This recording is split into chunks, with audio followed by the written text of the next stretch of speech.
بسم اللہ الرحمن الرحیم۔ شروع اللہ کے نام سے جو سب پر مہربان ہے، بہت مہربان ہے۔ لِإِيلَافِ قُرَيْشٍ، چونکہ قریش کے لوگ عادی ہیں۔ إِيلَافِهِمْ رِحْلَةَ الشِّتَاءِ وَالصَّيْفِ، یعنی وہ سردی اور گرمی کے موسموں میں یعنی یمن اور شام کے سفر کرنے کے عادی ہیں۔ فَلْيَعْبُدُوا رَبَّ هَذَا الْبَيْتِ، اس لیے انہیں چاہیے کہ وہ اس گھر کے مالک کی عبادت کریں۔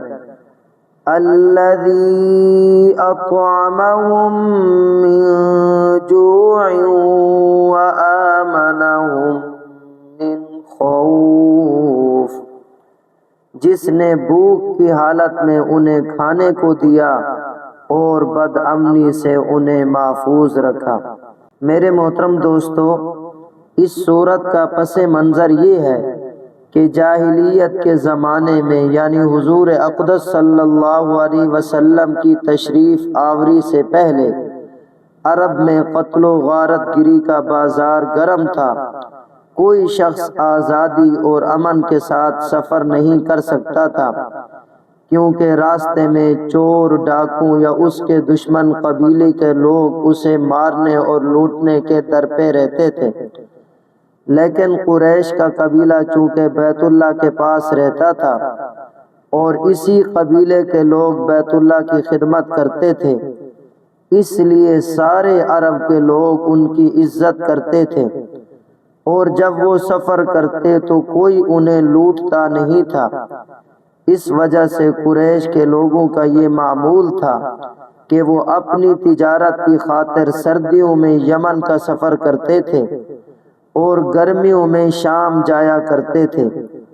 اسی تجارت سے ان کا روزگار وابستہ تھا، اور اگرچہ مکہ مکرمہ میں نہ کھیت تھے نہ باغ، لیکن انہی سفروں کی وجہ سے وہ خوشحال زندگی گزارتے تھے۔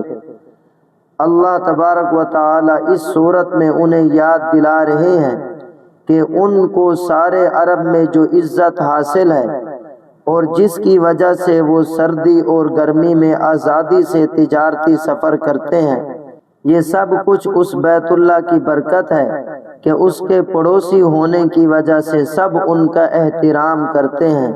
لہٰذا انہیں چاہیے کہ اس گھر کے مالک یعنی اللہ تعالیٰ ہی کی عبادت کریں اور بتوں کو پوجنا چھوڑ دیں، کیونکہ اسی گھر کی وجہ سے انہیں کھانے کو مل رہا ہے اور اسی کی وجہ سے انہیں امن و امان کی نعمت ملی ہوئی ہے۔